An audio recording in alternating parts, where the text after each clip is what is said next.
A gente vai ter que ser ali bem ágil, né, bem sucinto para fazer as fotos e autógrafos. Eu sei que todo mundo queria ficar aqui com ele até às 23 horas, mas a gente vai ter que ser um pouquinho mais eficiente na gestão do tempo.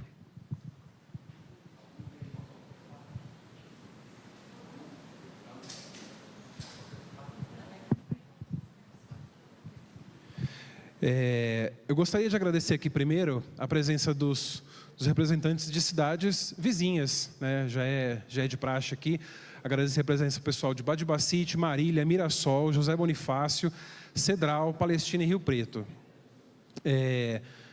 Eu vou chamar aqui também, daqui a pouquinho, para dar uma palavrinha, a Sandra. A Sandra é nossa presidente aqui da USE. Ela... A casa espírita dela, ela está em casa, eu não preciso nem falar, a Sandra é de tal lugar, a Sandra está em casa, gente. A Sandra é daqui do Dona Rosa. Dona Rosa, para quem não sabe, é o antigo IELAR, que também funciona aqui no mesmo endereço da USE. Ela faz parte da diretoria executiva do Dona Rosa. Ela é trabalhadora já dessa casa há mais de 20 anos, né? Já tem ali uma grande trajetória no movimento espírita. Ela é palestrante, evangelizadora, já foi monitora do ESD, participou da campanha Alta de Souza, já participou de atendimento fraterno, passes, diretoria de comunicação e eventos. Então, hoje eu estou aqui hoje e vários dias, né? Eu estou aqui numa responsabilidade bem grande, porque eu praticamente peguei o bastão da Sandra para conduzir a diretoria de comunicação e eventos. Então, quero chamar a Sandra aqui, já para dar uma palavrinha com a gente. Na sequência, a gente vai fazer a prece inicial, né, para a gente conseguir começar a palestra do Elahá, já quase ali no timezinho perfeito. Por favor. Obrigada, Rafa. Boa tarde, que alegria estarmos aqui reunidos, juntos. Só retificando aí uma observação, eu fiz parte da diretoria executiva do antigo IELAR. Foi muito importante essa vivência, para isso que estamos aqui, chegamos até aqui. E só reforçar a importância de estarmos juntos, porque juntos com essa união a gente consegue alcançar os nossos ideais. Sozinhos nós somos ponto de vista, é muito importante. E agradecer várias casas aqui reunidas nesse projeto de transformação, de amor. E hoje estamos aqui com o Jorge Elahá, que já fez uma jornada aí para o Rio Preto, está presente com a gente. Queria agradecer, Jorge, a sua presença. E o João Lúcio, que foi nosso presidente aí, eterno presidente da USE, que deixou todo o campo fértil aí pronto para eu dar continuidade. Todos os nossos diretores, obrigada, Rafa, e todos estão aqui envolvidos nessa organização. André, que fez nosso link, todos que estamos ali trabalhando voluntariamente por esse projeto aí de transformação. Obrigada, que seja uma tarde linda. E eu que estarei com vocês depois numa oficina. Convido na continuidade para que permaneçam aqui, para a gente trocar ideias sobre esse tema. Por isso que o Rafa colocou tudo que eu passei dentro do movimento espírita, para a gente poder conversar um pouquinho sobre como manter os nossos voluntários junto do trabalho. Obrigada, boa tarde. Então, agora, para a gente conseguir começar essa tarde gostosa da melhor forma possível, vamos fazer uma prece inicial para a gente acalmar os nossos corações. Eu vou convidar aqui a Elisa, é uma amiga muito querida, eu tenho uma admiração especial por ela. E ela tem a capacidade de, com as palavras, tocar os nossos corações.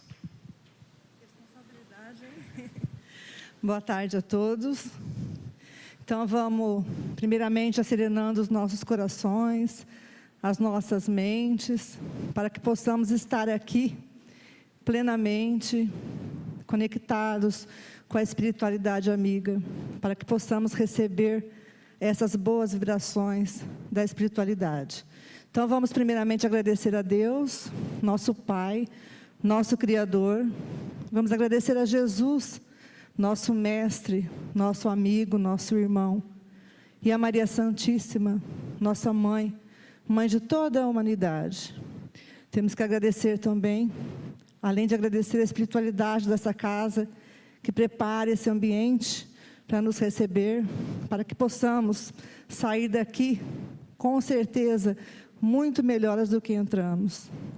Então, além de agradecer a espiritualidade dessa casa, temos também que agradecer ao nosso mentor espiritual, que tanto nos ajuda, que tanto nos auxilia, nos intui. Não podemos esquecer do nosso mentor espiritual, do nosso anjo amigo, que nos proporciona tantas oportunidades para que possamos estar conectados ao bem.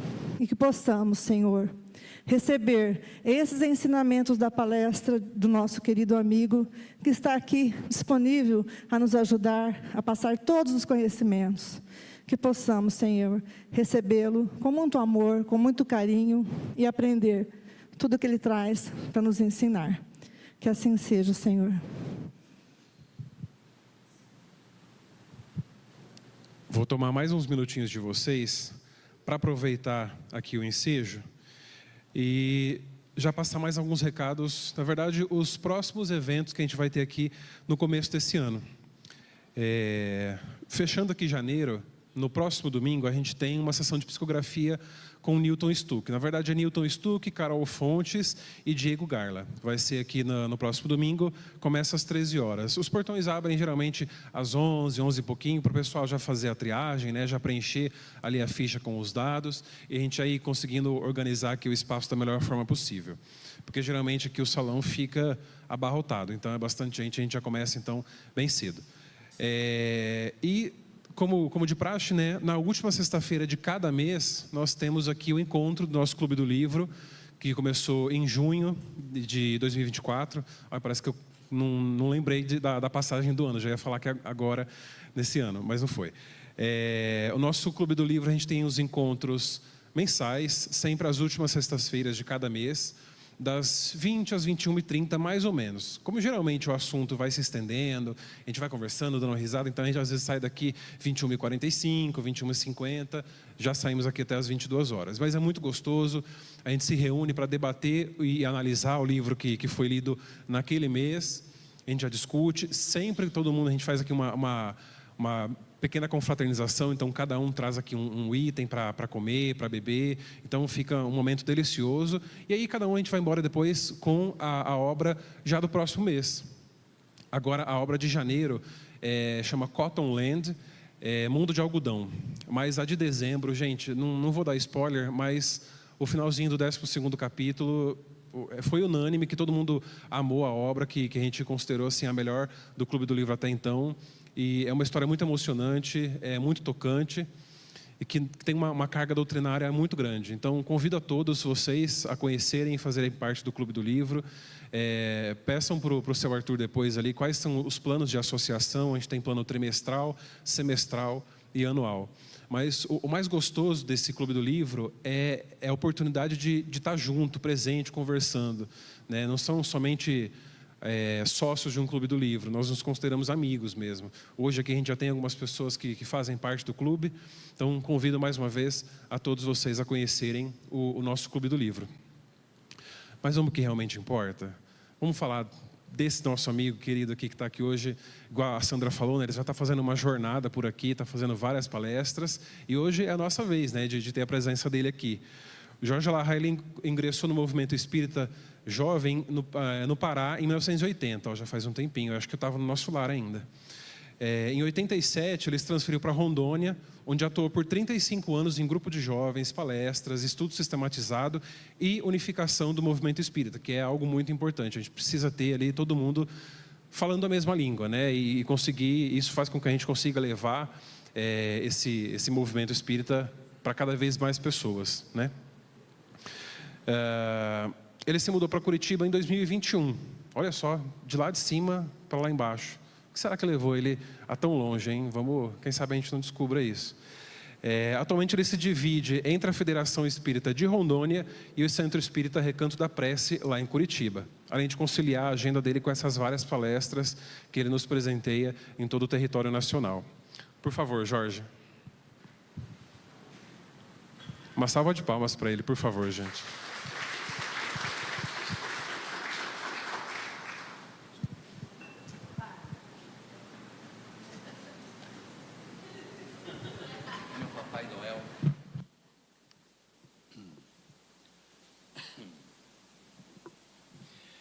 Boa tarde para todos nós. Tá ligado aqui?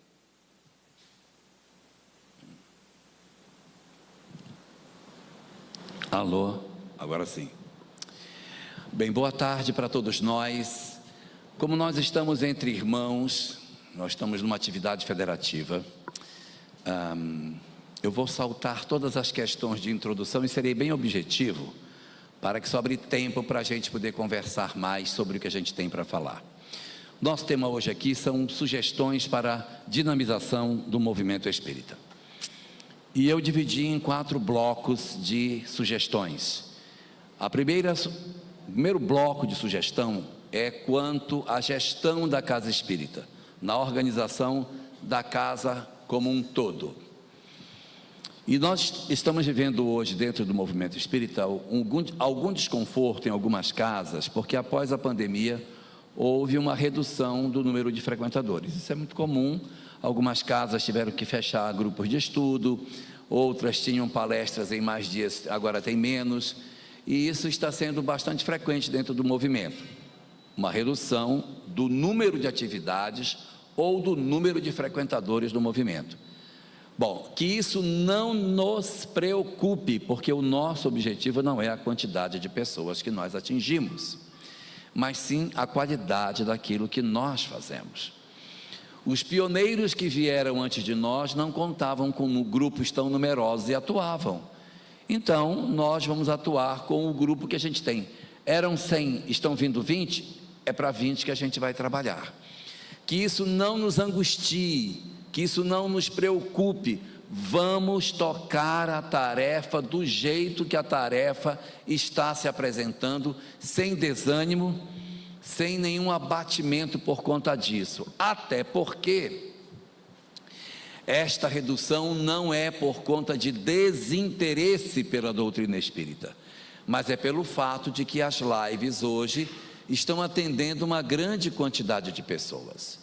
No passado, quando as pessoas queriam ter acesso à informação espírita, elas tinham que vir na casa espírita para pegar. Então elas se deslocavam para o centro espírita. Hoje elas não precisam mais. Hoje as pessoas são atendidas em termos de conteúdo das suas próprias residências. E existe nessa dinâmica que a gente está vivendo 5 tipos de pessoas que passaram a ser atendidos de maneira muito mais eficiente depois que a live começou. Quais sejam? Os acamados, os impedidos fisicamente, as pessoas que eram cadeirantes, os que tinham problema de deficiência visual, os pós-operatórios, os que estavam em pós-operatório, pessoas que não podiam vir. Hoje de casa elas podem ser atendidas pelas lives. Segundo, os impedidos pela família. Quantas pessoas não podiam vir porque seus familiares restringiam a sua vinda à instituição espírita? Hoje elas estão de casa assistindo esses conteúdos de uma maneira muito mais confortável, então não tem por que vir.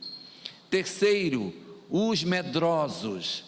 Uma quantidade imensa de pessoas tinha vontade de vir, mas tinha medo que acontecesse alguma coisa mediúnica com elas. Então de casa elas estão, muito obrigado, só tem esse. Elas estão sendo atendidas hoje através dos grupos de live que a gente possui. Quarto, as pessoas que participam de outras religiões. Existem pessoas que são loucas para saber o que o Espiritismo pensa sobre tal coisa, mas ela participa de uma outra doutrina, ela não pode vir. Pela live ela vai saber o que é que eles pensam. Então é um outro grupo que também pode ser atendido. Eu disse que eram 5, Rafa, e eu já falei só de 4, falta o último. O 5º grupo são os preguiçosos mesmo. Então assim, não é cadeirante, não está impedido pela família, não tem problema de medo, e também não tem nenhum problema de outra doutrina, porque não vem mesmo.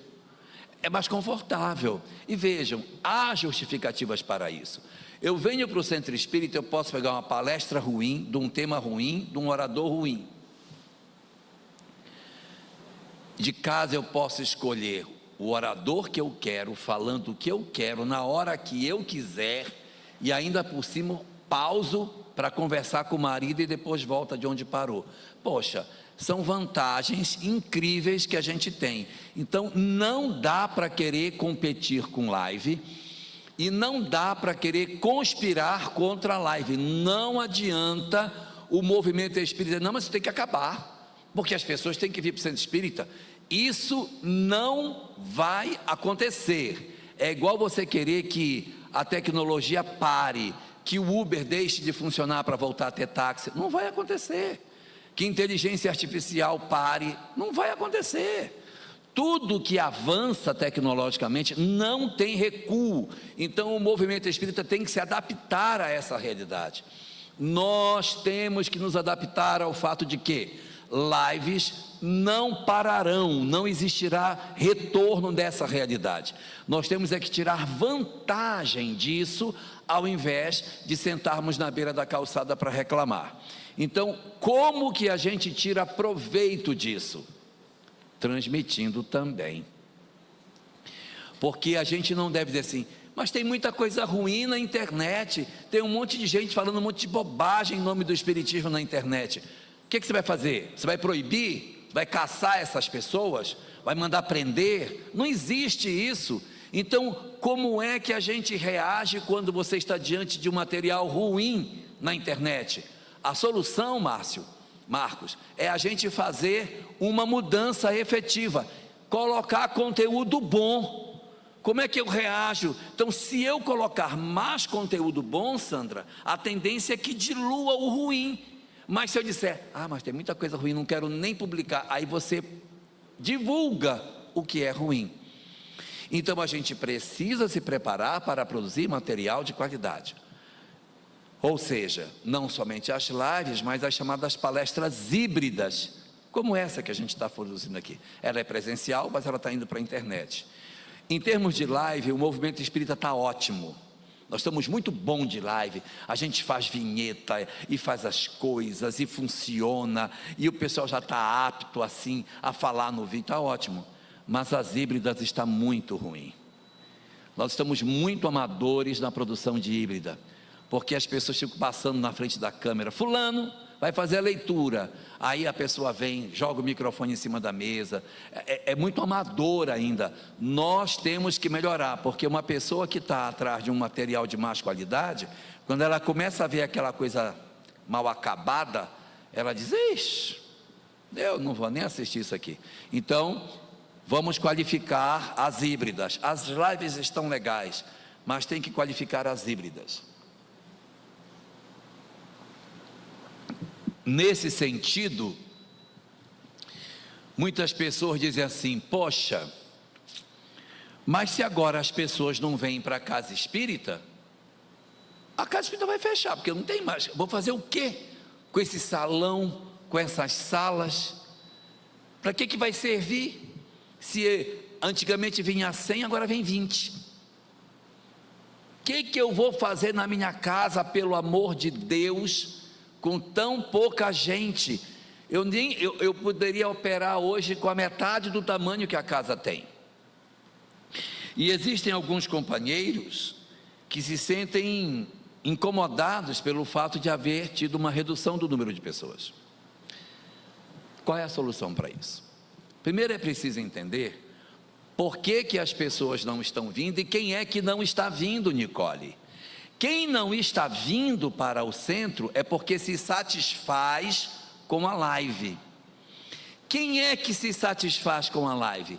Quem está atrás de conteúdo.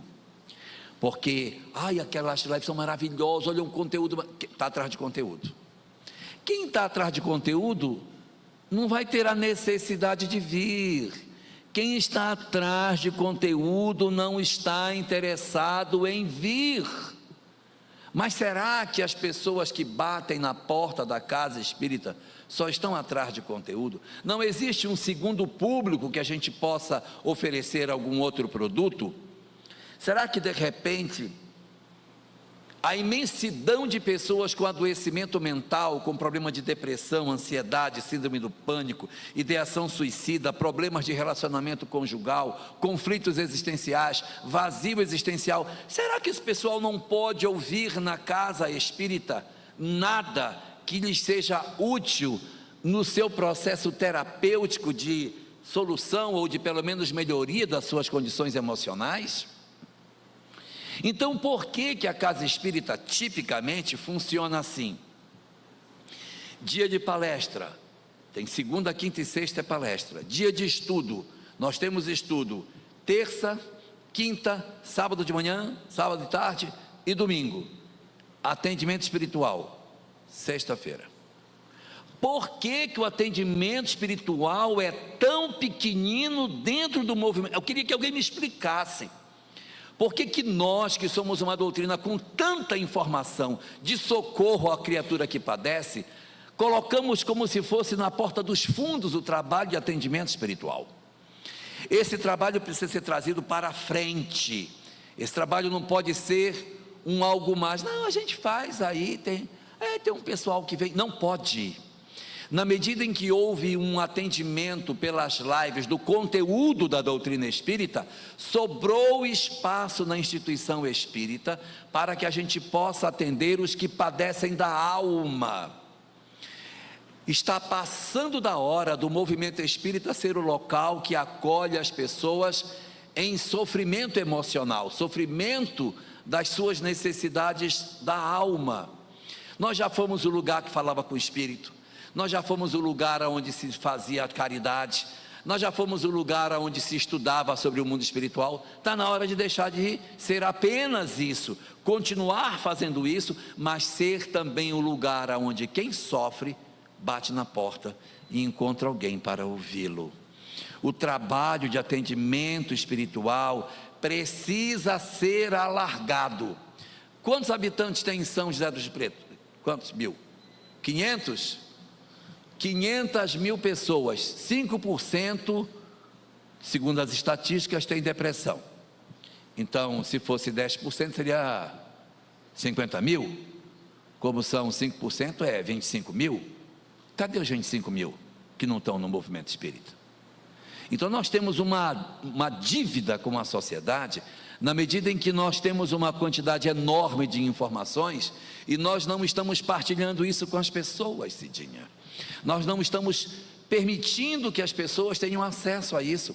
Nós estamos trancados dentro das nossas instituições, estudando, devorando livros e alheios ao processo de adoecimento que a nossa sociedade está passando. Eu não estou dizendo, Rosalina, que a gente deva fechar os grupos de estudo, mas que a gente tenha cuidado para que os grupos de estudo não sejam movimentos de distração para as nossas vidas. Em que sentido? Nós temos algumas circunstâncias em que o movimento espírita se delicia com a leitura e mais leitura e releitura e aprofundamento e dissecação de conteúdos, sem que isso tenha uma verdadeira necessidade para a criatura humana. Existem grupos que se dedicam ao estudo de determinados conteúdos relacionados à história do cristianismo, que dissecam o texto com tanta intensidade que se esquecem que o propósito do evangelho não é conhecer, é vivê-lo. Então as pessoas são capazes, Marciali, são capazes de ficar uma reunião inteira discutindo se Paulo de Tarso caiu de um camelo ou se ele caiu de um cavalo. Eu lá quero saber se foi um camelo, se foi um cavalo. Tem um monte de gente com depressão lá fora e nós estamos nos consumindo nos chamados movimentos de distração, que são os movimentos que nós fazemos em que nós nos deliciamos com os estudos sem que isso tenha uma aplicação prática para as nossas vidas e para o socorro daqueles que padecem. Imagina você ficar na casa espírita estudando lá a questão de Paulo de Tarso e não sei o que mais. Chega em casa, a mulher diz: preciso falar com você, o nosso filho está usando drogas. Ele fica calado. Eu encontrei isso na gaveta dele. Fica calado. Você não fala nada. Fala alguma coisa. E ele responde: ele caiu do cavalo, não foi de um camelo. Do que me adianta saber isso? E a gente fica ali às vezes torturando um versículo bíblico até ele confessar que ele é espírita. Nós não precisamos torturar texto bíblico para que ele se confesse espírita. Você vai estudando, nós não temos compromisso obrigatório com o texto bíblico, nós não temos compromisso, nós temos compromisso com a parte moral que o Evangelho possui, mas nós não somos obrigados a estar em todo momento justificando de forma espírita os conteúdos que os textos religiosos possuem, porque eles foram escritos num certo momento, para um certo povo, numa certa circunstância. Ou a doutrina espírita não é, na verdade, o nosso roteiro? Se não for, tudo bem, mas se a doutrina espírita for o nosso roteiro, ótimo. Porque senão, daqui a pouco, o que é que vai acontecer? Nós vamos começar a ler o Evangelho e dizer assim: Jesus expulsou os vendilhões do templo, virou a mesa dos cambistas, chutou, soltou os... Está certo, é isso que tem que fazer mesmo, tem que chutar, virar a mesa dos cambistas, está aqui, porque não é possível que nós não tenhamos uma referência que nos ajude a entender que certos textos, eles pertencem ao contexto que eles foram escritos. Se eu leio essa passagem do Evangelho e ela me causa estranheza, é porque eu devo ter alguma outra baliza moral que eu meço por essa baliza e digo: isso aqui não está legal. Que baliza é essa? As leis morais do livro dos Espíritos. Então é essa que é a nossa baliza. A moral do Cristo, claro, ela é consentânea com aquilo que o Evangelho, que a doutrina espírita nos coloca, mas o texto evangélico, nós temos que ter o cuidado para que a gente não se apaixone a tal ponto que a gente perca tempo demais para querer justificar as coisas quando eu tenho questões mais urgentes para tratar. Quem tiver dúvida do que eu estou falando, pegue a questão número 14 de O Livro dos Espíritos, onde Kardec começa a querer entrar no buraco do queijo para entender a natureza íntima de Deus, e os Espíritos respondem: não vos percais num labirinto da onde não lograrias sair. Cuidai das coisas que vos tocam mais de perto, que vos será mais útil do que querer penetrar no que é impenetrável, porque ao invés de vos ajudar, vos tornaria mais orgulhosos, porque acreditarias saber, quando na verdade nada sabeis. Cuidado, para que a gente não entre nos movimentos de distração. Nós já temos os estudos, e eu não estou dizendo para fechar nenhum deles, mas cuidado para a gente não se exceder nisso, a ponto de nós estudarmos sem aquela conexão que nós encontramos na obra Renúncia, quando diz que o Evangelho tem que ser conhecido, estudado, vivido, sentido e vivido, porque daqui a pouco ele está só estudado. Isso aqui eu sei, isso aqui é Mateus capítulo 5, versículo 31 a 32. E daí? Isso não me resolve nada. Então, façamos o esforço para que a gente promova na nossa instituição um alargamento do socorro espiritual. As pessoas estão se matando lá fora. Está havendo cada vez um número maior de suicídios. Nós estamos de posse desse conhecimento e estamos de costas para isso, discutindo questiúnculas que não vão ajudar a humanidade, que não vão resolver nem o meu problema familiar, que não vão me ajudar na solução do meu drama. Às vezes a gente tem dramas tão profundos e está fazendo uma fuga com estudos que na verdade não tocam as questões essenciais que a minha vida possui. Eu não sei se eu estou sendo claro no que eu estou dizendo. Eu não estou dizendo que a gente tem que fechar grupo de estudo, mas que a gente preste atenção, para que esses grupos não nos sequestrem a possibilidade de sermos mais úteis do que nós já estamos sendo. Não estou dizendo que o movimento espírita é inútil, mas que a gente tenha que ser mais útil ainda para a humanidade que padece.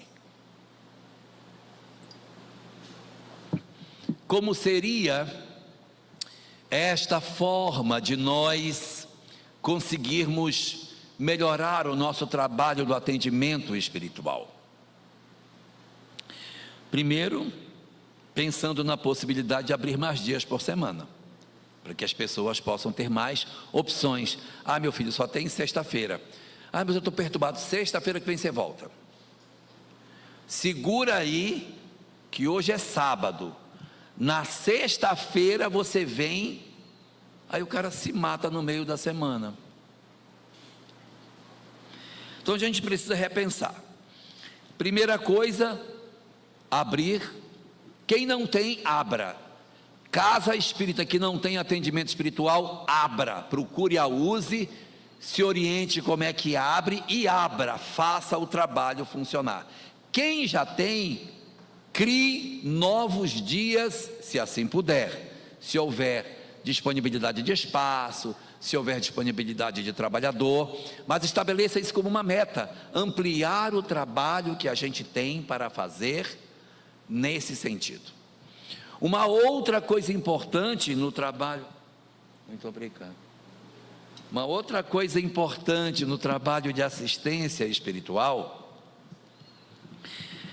é nós cuidarmos para que a gente não faça do trabalho de atendimento espiritual um trabalho de palestra doutrinária.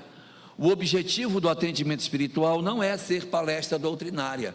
Então você chega, fulano está com depressão, o outro está com síndrome do pânico, a outra pessoa está enlutada, você bota essa pessoa aqui e diz, bem, hoje vamos falar sobre perispírito. O perispírito, envoltório semimaterial do espírito. Cara, eu estou em luto, o outro está deprimido. Programa para atendimento espiritual é diferente de programa de palestra doutrinária. E eu não estou dizendo que não se deva fazer palestras sobre perispírito. Faça, mas faça no dia da palestra doutrinária. No dia do atendimento espiritual, atendamos a dor, cuidemos de quem está em sofrimento. Os temas precisam ser temas que tocam o coração da criatura humana, Pati.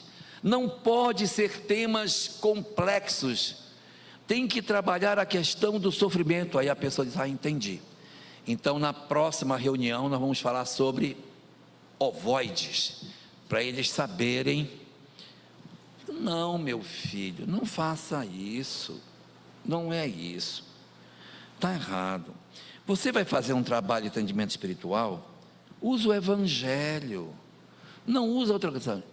Vou usar o Evangelho. Aí você volta para ver, ele está usando o Evangelho. Aí você senta para assistir palestra. Porque Moisés foi colocado numa cestinha e desceu o rio Nilo. Eu lá quero saber de Moisés descendo em cestinha, num grupo em que as pessoas estão com ideação suicida. Essa palestra ela é muito boa, lá na palestra doutrinária, lá no estudo sistematizado, lá no grupo que você quiser, no grupo de atendimento espiritual, as palestras têm que ser voltadas para o atendimento ao coração da criatura. Então é perdão, o auto-perdão, é a caridade, é o evangelho no lar, é a necessidade da oração. Esses são os temas. É você falar sobre a importância da existência para a criatura humana, falar da oportunidade da reencarnação, falar sobre a proteção dos espíritos benfeitores. Quando você falar da influência, você vai falar que os espíritos podem perturbar, mas os mentores estão lá, porque senão a gente vai para uma reunião, o tema é influência espiritual, e o cara massacra na obsessão, que a pessoa sai mais perturbada do que entrou. Não pode. A palestra tem que ser consoladora. Eu não vou esconder que existe obsessão, mas eu tenho que falar da proteção espiritual. Eu tenho que falar dos mentores, dos benfeitores, do anjo guardião, da oração. Vou falar que tem espírito que perturba, claro que eu vou falar, é verdade, ele tem que saber, mas eu não posso terminar para baixo, eu tenho que terminar para cima. Então, são preocupações que a gente precisa ter para que o trabalho de atendimento espiritual não seja um trabalho de informação doutrinária, ele é um trabalho de socorro, é para socorrer a pessoa. E quando a gente for falar, tomar muito cuidado nas exposições, porque a quase totalidade daqueles que batem a porta da casa espírita e que vêm buscando o socorro espiritual não são espíritas. E aí você vai fazer uma palestra. Bem, a gente vai falar hoje sobre a questão da oração. A oração não precisa ser com terço, né? Porque é ridículo uma pessoa que pega um terço para rezar, né? Acho isso de última, porque a pessoa... Aí, gente, está cheio de católico no grupo. E aí você vai... A pessoa fica de frente de uma imagem. Gente, aquilo é um pedaço de pau, é um pedaço de... E o respeito pela religião dos outros. Nunca ataque religião de ninguém em palestra nenhuma, e se for de atendimento espiritual, muito menos ainda, porque quem tem tempo de falar da religião do outro, é porque não tem nada para dizer da sua, e nós temos coisa demais para falar de doutrina espírita, que não sobra tempo para a gente ficar falando da doutrina de outras pessoas, principalmente, Nicole, quando for para a gente querer atacar. Não se ataca a religião de ninguém. Tomar cuidado com as pessoas, cuidado com o que se fala. Vou fazer uma palestra no atendimento espiritual, o assunto é suicídio. Gente, a mãe do suicida está sentado ali. Cuidado com o que você vai dizer, porque você pode ser até antidoutrinário do que você vai falar. Se não puder consolar, não fale nada, porque senão você vai carregar tanto na tinta, que a mãe vai achar que o filho está perdido. Então cuidado, nós temos sempre que lembrar que nas plateias existe o ateu, não ridicularize o ateu, existe as pessoas de outra religião, existe a mulher que abortou. Uma grande quantidade das pessoas que vêm para o atendimento espiritual estão sequeladas por uma história de aborto, e aí você vai lá e enfia a faca e revira dentro dela. Não faz sentido, isso não é doutrina consoladora. Você tem que falar das responsabilidades, mas trazer o consolo para as pessoas. Então o trabalho de atendimento espiritual, ele precisa ser revisto, não só na quantidade de tarefas que a gente oferece, em função da multidão de sofredores que tem lá fora, como da qualidade daquilo que nós estamos oferecendo, dos conteúdos que estão sendo ministrados, daquilo que nós estamos entregando para as pessoas. Elas precisam sair melhor do que elas entraram, porque se elas saírem daqui pior do que entrou, é melhor que não venha. É melhor que não venha. Cuidado com a lei de causa e efeito, porque você vai sofrer a lei de causa e efeito, vai alcançar todo mundo e vai punir. Gente, pelo amor de Deus, isso é uma doutrina do terror, isso não é doutrina espírita. Peguem o livro Libertação, páginas 67, 68, um discurso de Gregório que ele faz, ameaçando as pessoas. Eu já vi muita palestra espírita, parece aquela fala do Gregório, em que ele diz: seguidores do vício, tremei. Todos que usaram a boca para ferir, se preparem para receber de volta o retorno do que fizeram com a língua. Gente, essa palestra é das trevas. Gregório é das trevas. E se eu não me cuidar, eu estarei na casa espírita falando não em nome do Cordeiro. Eu estarei falando em nome de quem? Quando as pessoas saem com o olho desse tamanho da palestra. Cuidado, portanto, com os conteúdos que nós estamos oferecendo, porque podem ser conteúdos que colidam com o aspecto essencial da doutrina espírita. Lembrando que Jesus não apresentou a doutrina como se ela fosse o esclarecedor prometido, nem o professor prometido, nem o revelador prometido, nem nada do gênero. Disse o consolador. Se não consolar, não é doutrina espírita. Pode ser assunto espiritual, mas doutrina espírita tem que ser consolador. Se não for, não é. Outra coisa importante no trabalho de atendimento espiritual: o tempo da exposição. Não façamos palestra de 1 hora, a pessoa está perturbada, ela está cansada, ela está envolvida com tanto. Gente, só quem já viveu depressão para saber como é que é. A pessoa não concentra, o pensamento dela vai e some, vai e some. E aí você quer que a criatura preste atenção em 1 hora de raciocínio, com você falando de lógica? Ora, mas se o espírito reencarnou, então pela lei de causa e efeito, pelo amor de Deus, entregue lei de causa e efeito, beleza, mas faça uma palestra de 30 minutos, diminua o tempo, para que a pessoa receba o medicamento espiritual no tamanho que ele consegue engolir. Que se você der uma palestra de 1 hora, ele nem passa na garganta dele. Então você tem que fazer uma palestra menorzinha, mais sensível, que possa acolher a pessoa de maneira mais efetiva. Eu confundo vocês com o que eu falo? Não? Então, já que eu não confundi, vou confundir agora. Seguinte: existem trabalhos de atendimento espiritual que crescem muito, são grandes. Existem casas espíritas que têm salão com 100, 150 pessoas em atendimento espiritual. Quando você tem um salão muito grande para fazer atendimento espiritual, você despessoalizou o atendimento. É aquela massa de gente, você não sabe mais nem o nome de quem está lá. É aquela ruma de gente ali aboletada no salão, e você vai falar, a palestra pode ser boa, o conteúdo pode ser bom, está tudo ótimo, mas é muita gente, e acaba não acontecendo um trabalho tão eficaz em função da quantidade de pessoas que você tem. Então, quando nós tivermos um grupo muito grande, vou repetir, Geise, para você que está anotando, quando nós tivermos um grupo muito grande, mais uma vez, quando nós tivermos um grupo muito grande, divida o grupo, então a gente abre o grupo, como se nós fôssemos um clínico geral, Marciali, é um clínico geral, bota todo mundo dentro daquela sala, e nós vamos trabalhar como clínico geral, cresceu o grupo, vamos dividir, vamos especializar o atendimento. Então eu vejo que tem uma quantidade grande de pessoas que estão com problema de depressão, então você vai criar uma roda de conversa, não é mais palestra, é roda de conversa, para falar sobre depressão.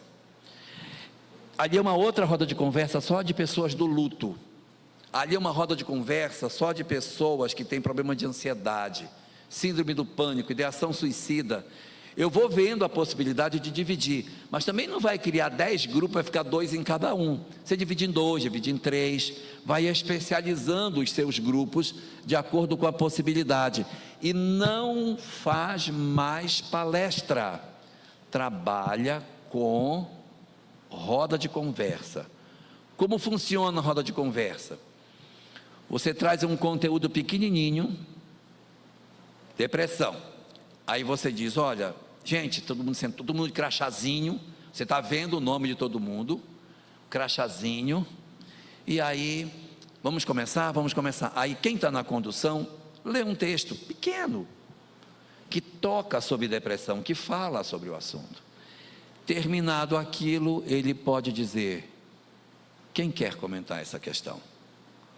E as pessoas falam, isso aí aconteceu comigo essa semana, por quê?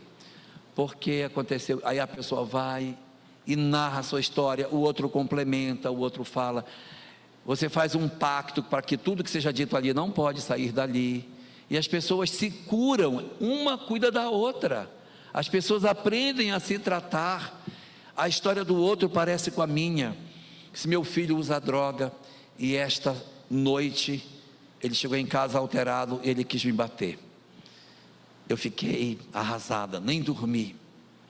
Alguém aqui do grupo já passou por essa situação? Eu já passei, conta para nós o que aconteceu. Aí você vai aproveitando. Se você sentiu que escorregou muito, você faz uma colocação doutrinária, mas você faz só aqueles ajustes, deixa o grupo conduzir. Outro dia, assistindo um trabalho de roda de conversa, muito interessante. Eu não vi essa experiência no movimento espírita, mas estou contando para vocês verem como é que funciona. O cara estava conduzindo a roda de conversa, e uma das pessoas que estava na roda foi contar uma história dela. Quando ela foi contar a história dela, ela começou a chorar. Ela começou a chorar. Então, qual é a estratégia que esse cara usa quando um chora? Porque é esquisito, você está num grupo, o cara chora, você vai fazer o quê?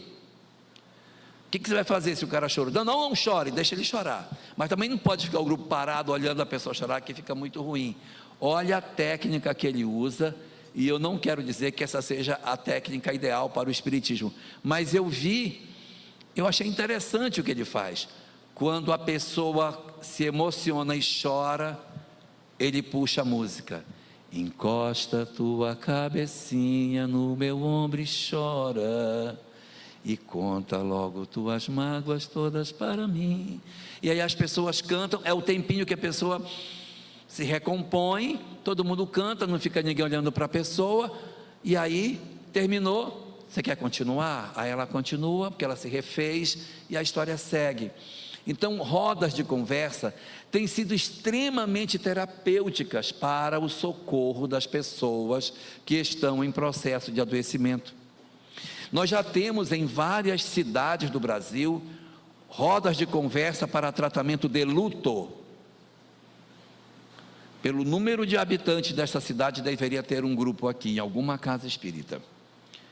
O que seria uma roda de luto? A gente abre um grupo que se reúne quinzenalmente, semanalmente, sei lá, em que as pessoas vão para fazer roda de conversa de luto. Abre-se com 5 minutos de uma leitura simples e deixa o pessoal falar. Aí um fala, outro comenta, um chora. Geralmente quem conduz também é enlutado para poder dizer com autoridade: eu entendo o que você está passando. Porque se não tiver passado pela experiência do luto, ele pode até dizer: eu acho que eu entendo, mas não entende. Mas se eu vivi, eu posso dizer: eu entendo como é que é, eu sei quanto é amargo isso. Então são experiências que elas são maravilhosas para um movimento que está sentado na beira da calçada chorando porque tem pouco frequentador. Olha quanta tarefa tem para fazer, pelo amor de Deus. Olha quanta coisa tem para ser feito, e a gente diminuiu, tem menos gente. Cara, abre, tem gente se matando, tem gente enlouquecendo, tem pessoas adoecendo profundamente. E nós temos um conhecimento absurdo que pode oferecer lenitivo para tantas pessoas, e nós estamos escondendo isso. Parece a parábola dos talentos, que o nosso talento está enterrado, porque parece que a gente tem medo do nosso Senhor.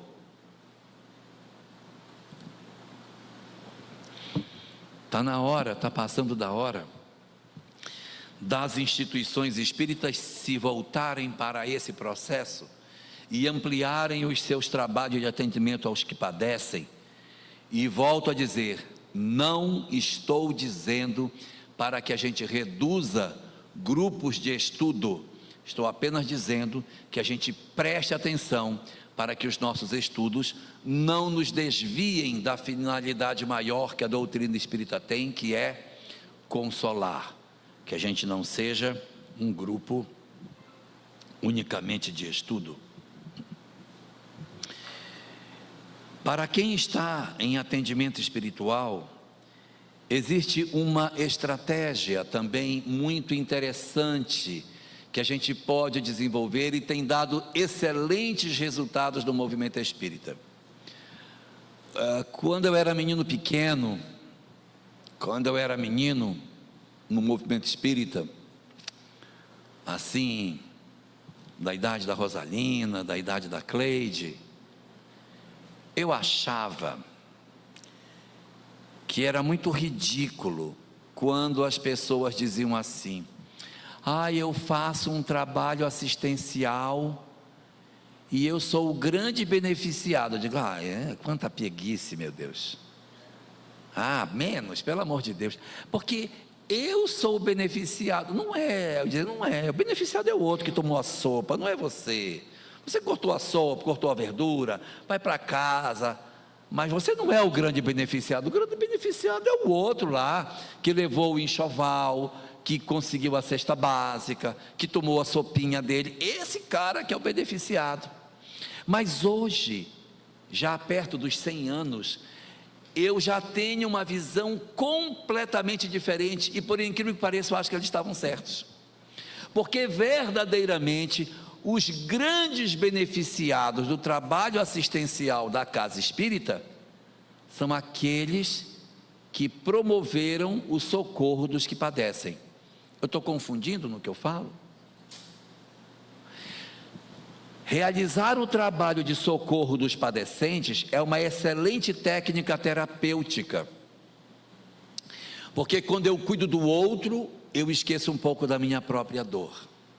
Quando eu trabalho o sofrimento das outras pessoas, eu esqueço um pouco do meu próprio sofrimento, e isso me cura, porque eu saio do fosso da minha dor. Então eu pergunto para vocês que sabem tudo: por que motivo na casa espírita o atendimento espiritual não está conectado na assistência social? Por que eu não pego as pessoas da assistência espiritual e uso como trabalhadores da assistência social? Eu sei que tem gente que está muito perturbado, que não vai dar para aproveitar, mas tem muita gente que dá. A grande maioria dá para aproveitar, Cleide. Então a pessoa ingressa na casa espírita porque ela tem uma atividade, ela está participando do trabalho de atendimento espiritual, está com depressão, está no luto. Venha sábado ajudar a gente a cortar verdura. Tira a pessoa da inércia. Quem de nós não sabe que quando eu faço a caridade, eu experimento descargas de neurotransmissores importantíssimos, como a ocitocina, que liberta a criatura do processo da depressão? Cadê a Márcia ali para dizer isso de verdade para mim? Sumiu, foi lá para trás. Mas eu vou dizer mesmo sem ela estar. Quando nós fazemos o bem aos outros, existe uma alteração química no nosso organismo, existem mudanças químicas dentro de nós, em que nós produzimos uma substância chamada ocitocina. É a mesma substância que a mãe produz quando ela amamenta a criança, o hormônio da felicidade. Não é isso? Márcia ali não estava ouvindo, mas era isso. Só balança a cabeça porque já falei. Ah, tá bom.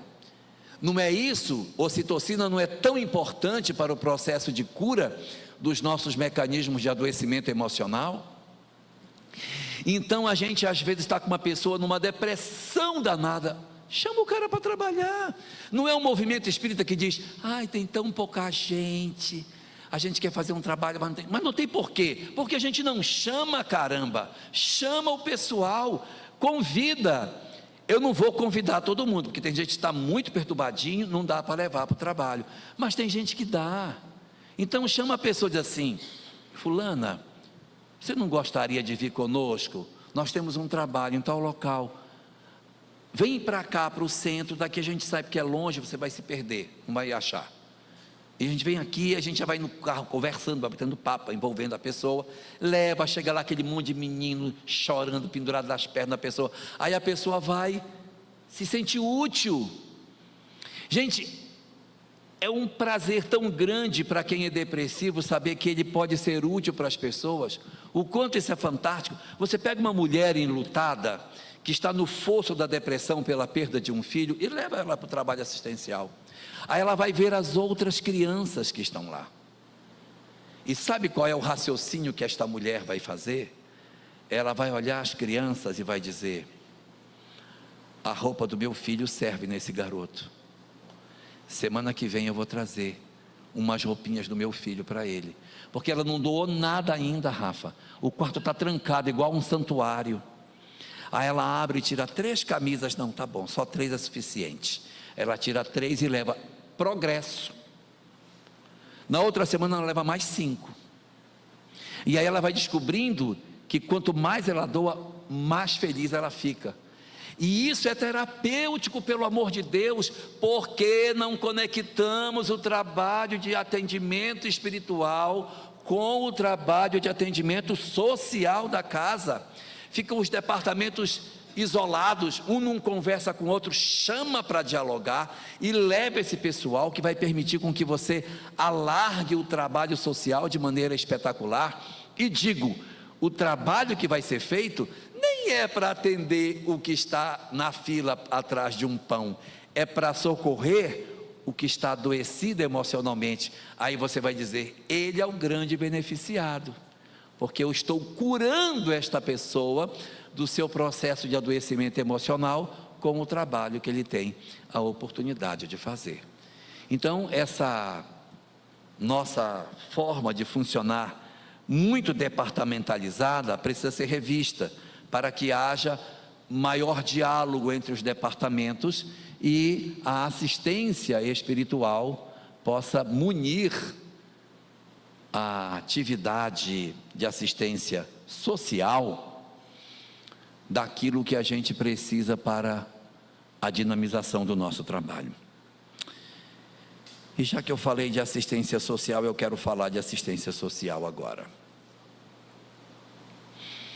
O movimento espírita é um movimento feito de pessoas de boa vontade, pessoas incríveis. Em cada lugar que eu vou, eu conheço pessoas impressionantes, pessoas de uma grandeza espiritual absurda, e que fazem trabalhos assistenciais fantásticos, que você olha e diz assim, não é possível que vocês consigam fazer isso, devido à grandeza que o trabalho tem, à dedicação que essas pessoas têm. Nós temos pessoas muito valorosas dentro do movimento espírita, nesse trabalho assistencial, que não pode ser desconsiderado. Eles são uma peça fundamental dentro do movimento espírita, principalmente quando você conecta o trabalho de atendimento espiritual a eles, sendo a ponte do processo de terapia das criaturas adoecidas que o centro recebe. Eles são pessoas de muito boa vontade, só que não dá mais para ser só de boa vontade.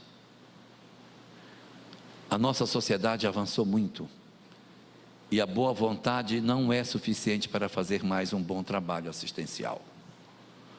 Nós tivemos mudanças muito profundas no Brasil, desde 1988, com a nova Constituição, e consequentemente em 1993, com o surgimento da LOAS, Lei Orgânica da Assistência Social. Essas legislações, elas mudaram demais a forma do movimento espírita, do trabalho assistencial no Brasil funcionar. E o nosso movimento espírita, assim meio saudosista, quer fazer trabalho assistencial sem enxergar as mudanças sociais que o Brasil passou nesses últimos 35 anos aí, que ele teve de alteração de legislação. Nós tivemos mudanças muito fortes, muito significativas. Uma das mudanças que a gente teve é que na LOAS, Lei Orgânica da Assistência Social, quem recebe recurso público não pode fazer nenhuma atividade doutrinária. É proibido.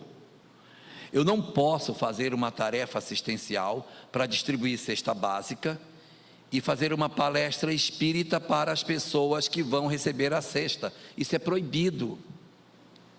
Não pode fazer. Se você não recebe dinheiro público, é só eticamente ruim, mas não é legalmente ruim. Mas se receber 1 centavo da prefeitura, do estado ou da União, e você fizer uma palestra espírita para assistido, você está enrolado com o Ministério Público. Você está enrolado. Então nós temos que retirar os conteúdos doutrinários das nossas atividades assistenciais. Mas é o que eu tenho de melhor para oferecer. Como é que eu vou deixar de dar para as pessoas o que eu tenho de mais importante, que é o conteúdo espírita? Pois é. Como é que a gente faz? Bom, primeiro, se eu não vou poder entregar doutrina espírita, eu posso entregar o que para as pessoas na assistência social, na palestrinha que é feita para distribuir cesta básica, enxoval? O que eu posso entregar se eu não posso entregar doutrina espírita? Você pode entregar algumas coisas. Uma delas, cultura de paz. O que é a cultura de paz? Cultura de paz é como se fosse, mas não é. É como se fosse moral cristã. Cultura de paz, você vai falar de paciência, de amor aos animais, você vai falar de cuidado de idosos, você vai falar de respeito aos mais velhos. Mas isso é moral cristã. Pois é, só que cultura de paz não tem Jesus na jogada, só tem a parte moral. Para nós que somos espíritas é um sofrimento, porque a gente está falando daqui a pouco, lá entrou Jesus no meio da conversa. Não pode. Então cultura de paz é só cultura de paz. Então você pode dizer assim: olha, quem tem um idoso em casa tem que ter paciência com ele, porque ele... Mas eu não posso falar de reencarnação, não posso falar de espírito, não posso falar de mediunidade, nem posso falar de Jesus. Cultura de paz é cultura de paz, ok? Esse é um tipo de programa que você pode usar. Um outro tipo de programa que a gente usa muito, não é, Marilda? Programa de saúde. Então você reúne o pessoal e diz: olha, hoje a gente vai falar como é que limpa o umbigo da criança quando nasce. Na minha época, a gente pegava o umbigo do menino, botava pó de café, né? Aí passava uma cinta, e o ser humano ficava com aquela cinta 21 dias, porque senão, né? Tinha alguns inclusive que botavam teia de aranha também no... É verdade, botava teia de aranha para não ter problema do umbiguinho da criança ter problema. Pó de café com teia de aranha, amarrava na cinta, é um espetáculo. E o que é pior, tem gente que até hoje faz. Então a gente vai explicar: olha, o umbigo do menino não é assim. O umbigo do menino agora é o ar livre. Joga éter no pobrezinho e deixa. Mas vai ficar, é desse jeito. Mas, por exemplo, meu menino nasceu e ele já está tão gordinho, porque eu estou dando papinha para ele. Mas por que você está dando? Ele tem 15 dias, já estou dando mingauzinho. Não, minha filha, dá o peito para este menino, porque tem anticorpos, o leite tem tudo que precisa. Não, mas eu dou peito, mas o meu leite é muito ralo, então eu faço um leitinho, uma papinha para ele. Não tem leite ralo, não tem que dar água, o leite resolve tudo. As pessoas precisam ouvir isso, elas não ouvem. Então, na hora que você está distribuindo a cesta básica, cria um programa de saúde, chama uma pessoa da área de saúde para falar, uma técnica de enfermagem, uma médica, pode ser um médico também, um enfermeiro, alguém da área, para falar sobre esse trem para as pessoas, que elas precisam ouvir, elas precisam saber disso. Senão a gente acaba convivendo com a pessoa. E cadê seu filho? Morreu. Você não teve a criança mês passado? Foi, mas deu o mal dos 7 dias nele. O mal dos 7 dias é quando o umbigo inflama e a criança desencarna. O moleque estava ali do seu lado e você não disse para a mãe: tira essa cinta do umbigo do garoto. Então é um trabalho que a gente pode fazer que é magnífico. No atendimento da distribuição das sopas, dessas coisas, que a gente entregue isso para todo mundo, que a gente entregue esse conhecimento, Cleide, para que as pessoas não fiquem sem saber. Aí você diz: eu queria falar mesmo era de reencarnação para esse pessoal. Você quer falar de reencarnação? Pode, mas não entregue nada para eles. No dia que você falar de reencarnação, não pode dar um sonho de valsa, não pode dar uma balinha. Aí você pode fazer, porque aí eu não estou atrelando o trabalho social a um trabalho doutrinário. Então você pode, mas em dias separados para você poder fazer isso. Você pode, se você quiser, e aí é uma outra forma de fazer, você tem uma sala de saúde, e você tem uma sala de espiritismo. Quem quer vai lá, quem não quer vai ali, mas você não pode obrigar a pessoa. Eu sou do tempo no movimento espírita que a pessoa ia assistir a palestra doutrinária e tinha uma cartela que recebia um carimbo, aí levava a cartelinha, chegava lá, cadê? Assistiu a palestra de hoje, doutrinária, assistiu, qual era o tema? O tema de hoje era perispírito. Muito bem, então pegue sua cesta básica, pode ir. Gente, isso é cruel. Isso é cruel. Eu estou obrigando a pessoa a assistir o que eu acho que é uma verdade, me prevalecendo da fragilidade social que o outro tem. Isso é covardia. Isso está no Evangelho segundo o Espiritismo, é que a gente passa os olhos por cima e não lê. Lembra daquela mensagem que fala do velho que estende a mão e que a moeda cai, que queima a mão dele, e que se ele pudesse ele não estenderia a mão? É isso aí, é a gente se prevalecer da fragilidade social do outro para meter a faca no coração dela, arrancar a fé que a pessoa tem e obrigá-la a acreditar naquilo que a gente acredita. Isso é muito complicado. A gente durante muito tempo só deu sopa para a criança que ia na evangelização. Isso também está errado. Você não assistiu a evangelização? Não vai tomar sopa. Não vai tomar. Porque aqui o mais importante é o alimento espiritual. Você não tomou o alimento espiritual, pois não vai tomar o alimento físico. Vai voltar para casa com fome. Gente, aonde está o entendimento do amor ao próximo? Pelo amor de Deus, são revisões que a gente precisa fazer. A LOAS, portanto, trouxe essa alteração muito significativa dentro do movimento. Uma segunda coisa importante no trabalho de assistência social é que o movimento espírita quer tirar a alma de Dom Quixote. Ele quer resolver tudo, ele quer ser o Deus de tudo. Então a pessoa chega lá, eu estou com dificuldade. Você está com dificuldade? Fulano, uma cesta básica para ela. O que mais você precisa? Também estou sem gás em casa. Fulano, mais R$130 para comprar um gás. O que mais você precisa? Eu também estou. E aí o movimento se consome para produzir o recurso para o atendimento da pessoa, quando desde 1988 isso já é direito das criaturas. Existe uma rede oficial do governo que provê as necessidades da pessoa.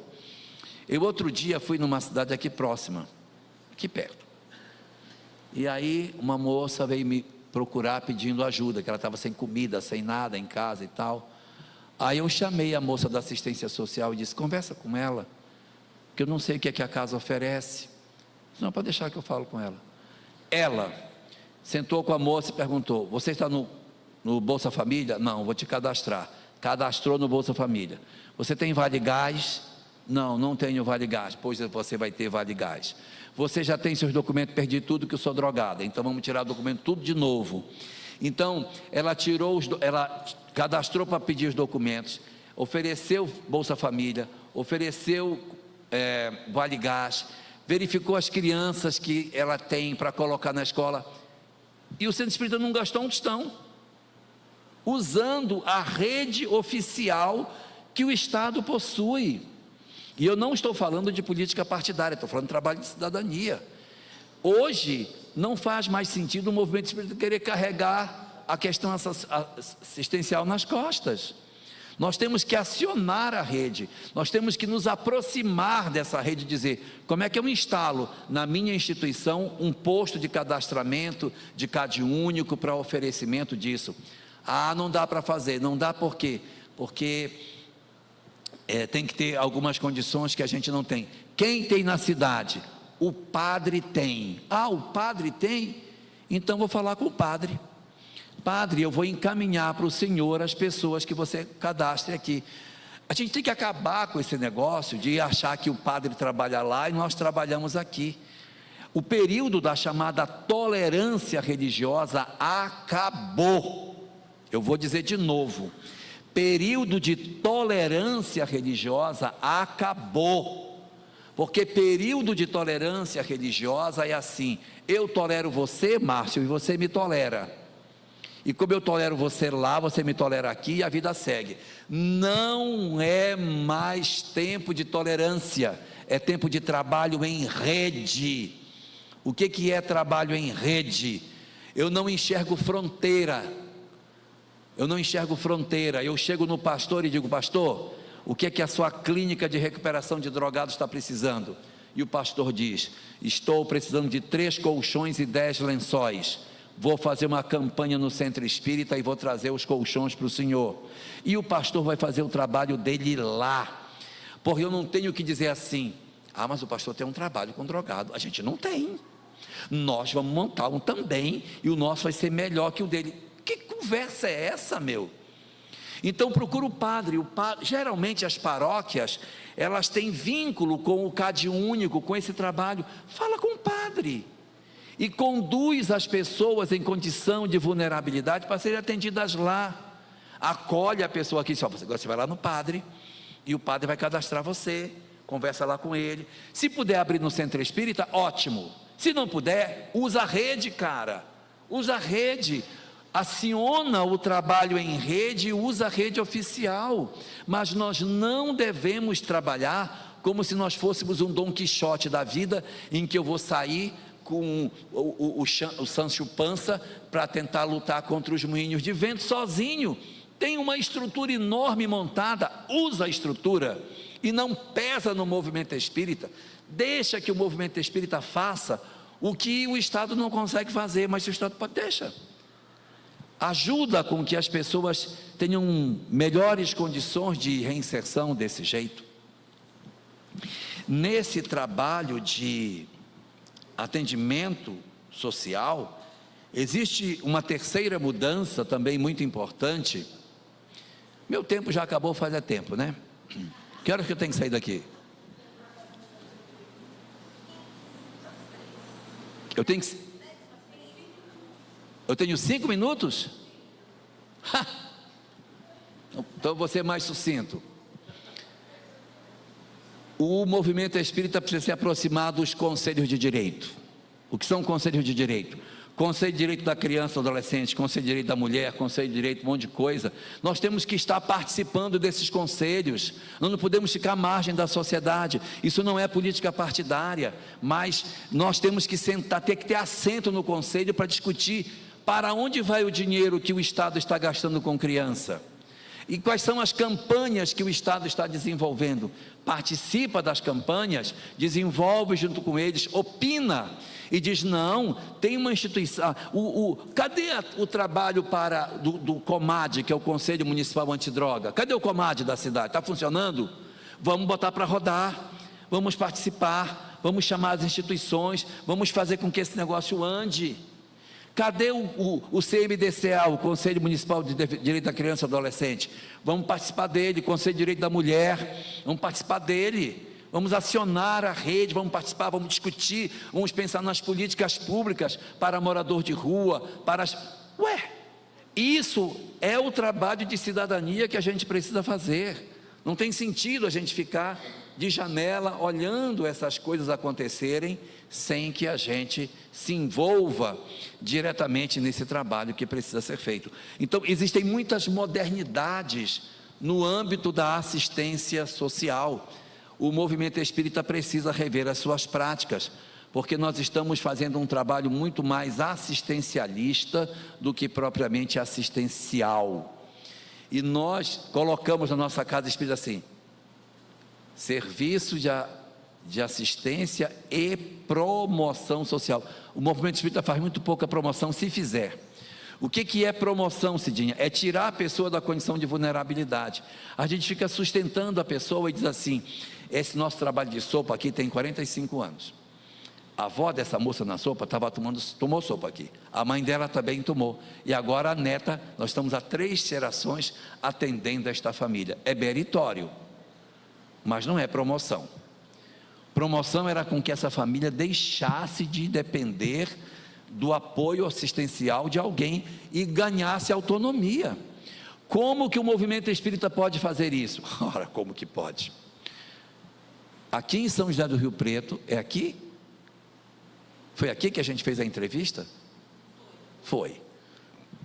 Aqui em São José do Rio Preto nós temos um trabalho exemplar de promoção social, num trabalho de parceria entre o Movimento Espírita e o SEBRAE e o SENAI, para oferecer às instituições para treinamento das pessoas. Eu estive recentemente num município, e lá eles fizeram o seguinte, não estou dizendo que seja o certo, só para vocês pensarem. Eles pegaram uma instituição espírita e eles mataram essa instituição, e transformaram essa instituição num centro de formação de pessoas. Então esse centro espírita, na verdade, não é mais um centro espírita, ele dá cursos. Todo mundo que é assistido na cidade é cadastrado e vai para esse lugar. Ali tem curso de manicure, curso de garçom, curso de babá, curso de diarista, curso de... cuidador de idoso, essas coisas que libertam a pessoa da fragilidade econômica. O presidente dessa instituição foi um dia num salão de beleza lá da cidade dele, e ele viu um cartaz pregado na parede. Aí ele viu o logo da instituição dele no cartaz, tipo um diploma. Aí ele chegou perto, olhou, era um certificado de conclusão de curso de manicure. Aí ele perguntou: de quem é esse certificado aqui? Aí a manicure disse: é meu. Foi a coisa mais importante que eu fiz na minha vida, porque no curso que eu fiz nesse lugar, libertou minha família, e hoje eu sustento o meu lar com este curso que eu fiz aqui. Estão entendendo o quanto nós podemos ser transformadores da sociedade, e a gente está marcando passo sem fazer o verdadeiro trabalho de transformação? Vou passar do tempo, hein? Não, eu vou, mas eu vou fechar, mas eu preciso dizer que isso é importante. Na Revista Espírita de 1863, no fascículo de dezembro, Allan Kardec fala das 6 fases que o movimento espírita passaria. A primeira fase é a fase da curiosidade, já passou. Segunda fase é a fase da filosofia, que seria a codificação, já passou. Terceira parte seria o período das lutas, os detratores, já passou. Quarta fase, ele diz que seria o período religioso, está passando.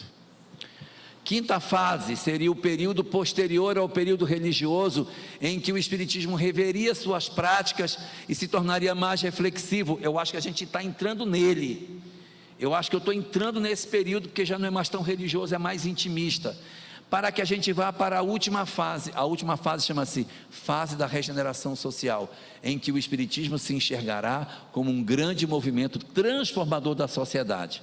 É aí que entra o sentido da promoção social, em que a gente impulsiona a sociedade para frente. O último tópico que eu tenho para falar, não vai dar mais tempo, vou ser bem sucinto. Eu vejo muitas preocupações do movimento espírita com a falta de jovens na casa espírita. Muito comum. O jovem sumiu do centro espírita, cadê a juventude espírita e tal? Gente, o jovem não sumiu da casa espírita, o jovem sumiu de tudo.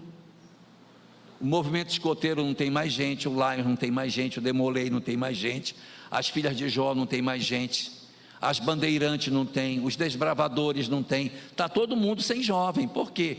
Porque hoje não existe mais aquelas motivações do passado, que tem outros atrativos que estão, de certa maneira, capturando o interesse deles. E realmente o movimento espírita, ele está com uma quantidade pequena de jovens em relação à quantidade de adultos. Por quê?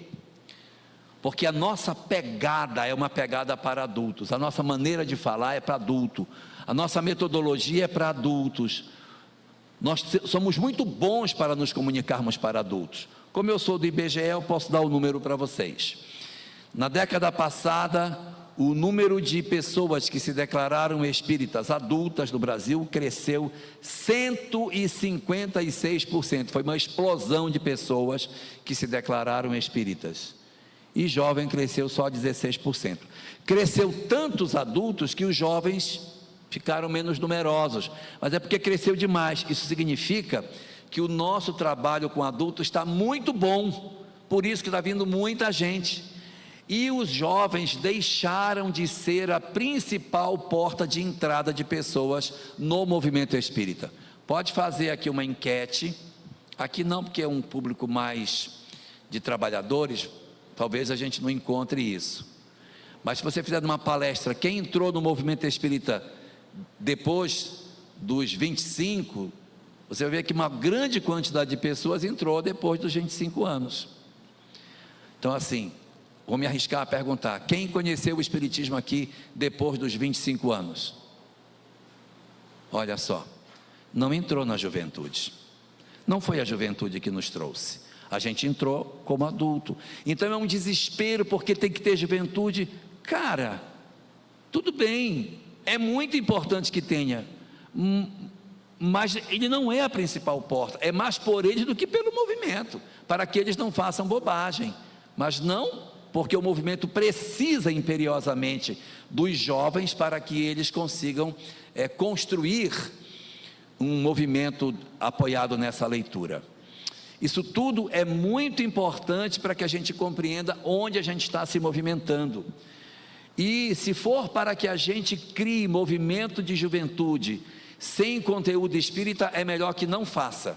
Fazer grupo de jovens para tocar violão simplesmente, cantar a música da Dona Aranha, não vale a pena ter, não vale a pena. Só vale ter conteúdo, mocidade, espírito, se tiver conteúdo espírita. Se não tiver, não precisa ter. Então é para dar conteúdo sem pena, sem dó. E eu queria deixar aqui minhas últimas recomendações para grupos de jovens. Primeiro, se querem que o grupo de jovens funcione na casa, escolham um bom dirigente. O primeiro dirigente de grupo de estudo que você vai escolher é o de jovens. Se ele escolher depois de todo mundo, que ele não é prioridade na casa. A juventude é prioridade, então ele vai ser o primeiro a ser escolhido. Quem é que vai ser?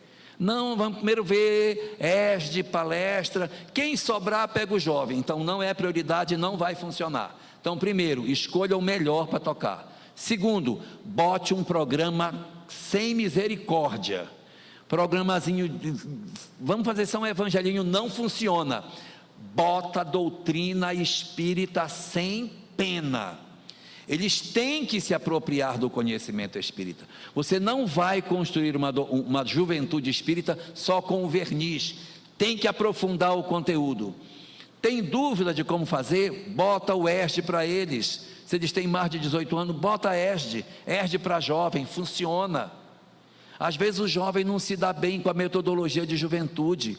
Aí você tem um menino lá de 17, 18 anos, está na juventude, passa no vestibular, e o professor de sociologia geral vai dizer que o espírito não existe, que a religião é um engodo, que Deus não existe, e aí derrama na cabeça dele todo o materialismo do século XIX. Ele vem para o centro espírita e o coordenador, a Dona Aranha subiu, aí não dá, colega, não tem condição. Ou dá a doutrina espírita, então não dá, manda o menino para o grupo de adulto, manda o garoto para o grupo de adulto. Nós temos uma casa espírita aqui pertinho, que passou de 14 anos, já é adulto, vai participar do grupo de adulto. Não tem juventude lá, e tem muito jovem, mas eles não têm um grupo de juventude. É uma proposta, não estou dizendo que está certo, mas é uma proposta. Agora, se montarem grupos de jovens, tem que ter uma estratégia para funcionar bem. Qual é? Nos estudos para a juventude, tem que ter uma parada sistemática para estudar temas de juventude. A cada 2 meses você para e faz um tema livre. Então a gente está estudando sobre mundo espiritual, sobre reencarnação. Vocês querem estudar sobre o quê? Namoro. Beleza, estuda namoro, que é o interesse da faixa etária deles. Estudou? Estudei. Volta para a reencarnação e manda ver. Aí 2 meses parou. O que é que vocês querem estudar? Disco voador. Vamos estudar. Então você vai trazendo os interesses deles em janelas de estudo, mas não deixa de dar o conteúdo. Penúltima recomendação para grupo de jovens: bote no trabalho. A gente tem muita peninha de jovem. Ah, coitadinho, tal. Não, ele não é coitadinho não, ele dá conta. Pode colocar ele no trabalho. Ah, ele não vai entender se der esse livro. Ele dá, ele entende. Pega uma questão do Enem e tenta entender a questão. É isso que eles estudam. Aí você fica com medinho. Não tenha medinho deles não. Dá conteúdo e dá trabalho para eles. Ó, fulano, amanhã, segunda-feira, você aqui. E não diga assim, cadê os jovens? Olha, os jovens, vocês vão, trata pelo nome, todo mundo é igual. Ó, fulano, vem cá, ó, amanhã você vai, pega a chave, amanhã você vem cedo, abre, tira esse material que está na geladeira, corta essa... Trata ele como gente, não trata como criança. Ele não é débil mental. Trata normal. Trata normal. O jovem odeia ser tratado como criança. E o que mais acontece no movimento espírita é isso. Eu vejo, às vezes, pessoas que conduzem grupo de jovens que dizem assim: vamos meninos, crianças, vamos entrar. Criança, tudo já adolescente. E tal. Aí, olha, quantos anos você tem, minha filha? Aí a menina diz, eu tenho 15, ai meu Deus, 15 anos, ai que saudade dos meus 15 anos, não tinha problema nenhum, meu Deus. Gente, não diga isso. Uma menina de 15 anos hoje, ela está toda sequelada. O pai já separou, ela já sofreu abuso, ela já tem problema de relacionamento com o namorado, ela tem conflito com a mãe, ela não se aceita como pessoa, ela já sofre depressão, ela já se automutilou. Ai, tão lindo, 15 anos. 15 anos de hoje não é 15 anos de 40, 50 anos atrás, não é. Então nós temos que tratar as pessoas com naturalidade. Senão não dá para você ter uma juventude na sua instituição. Você tem que ter um grupo em que você olhe as pessoas de maneira horizontal. Essa coisa meio professoral, eu vou ensinar só um pouquinho, que é só o que vocês aguentam, isso é bobagem. E a última, desenvolver a amizade dentro do grupo de jovens. Não se constrói grupo de jovens sem amizade. Se a juventude tem um grupo de estudo aqui e ela vai para o cinema com outro grupo de amigos, esse grupo de jovens está doente. O bom grupo de jovens é aquele que os amigos do centro são os amigos lá de fora. Como que eu meço a saúde de um grupo de jovens e de um grupo de estudo, de qualquer grupo de casa espírita? A saúde você mede entre o tempo que leva entre a prece final e a hora que você fecha a porta da casa. Se você fizer a prece, quando disserem amém, o povo sair correndo, se jogando na porta, se quebrando, se pisando, se pisoteando para sair do centro, vai fechar, vai acabar. Centro bom é aquele que a reunião acaba, seja grupo de jovem, grupo mediúnico, grupo de estudo, qualquer grupo que seja, e que as pessoas não vão embora e você tem que expulsar as pessoas. Gente, pelo amor de Deus, vão embora para casa, tem que fechar a casa. E o povo não vai, e aí anda mais um passinho. Ei, fulano, cadê você? E não sei o quê. Está saudável. Esta é a medida da saúde de um grupo espírita. Então, meçamos todas essas coisas para que a gente consiga fazer um trabalho melhorado nesse sentido. Eu sei que não deu tempo para ninguém fazer pergunta, eu falei mais do que devia, eu achei que eu ia falar só meia hora para deixar tempo para vocês perguntarem, não vai dar tempo e eu também preciso ir embora. Bom, gente, muito obrigado, foi um prazer imenso estar aqui, desculpa a gente não poder trocar ideias, que eu queria ouvir vocês para enriquecer o meu pensamento, mas infelizmente o voo não vai permitir com que eu fique mais tempo. Muito obrigado, hein?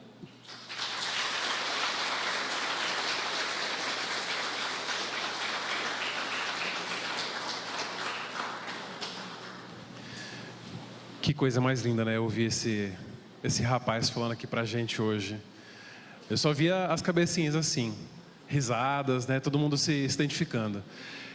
Bom, agora como a gente finalizou a fala do Elahá, vou convidar. Eu não sei se o Elahá vai conseguir ter um tempinho para fotos e autógrafos. Sim? Não? Eu acho que eu autografei antes. Ok. Sem problemas. Então, convido a todos aqui a virem aqui na área externa do nosso salão, para a gente começar a fazer um lanchinho ali, fazer um lanchinho ali, e na sequência a gente volta para a oficina com a Sandra.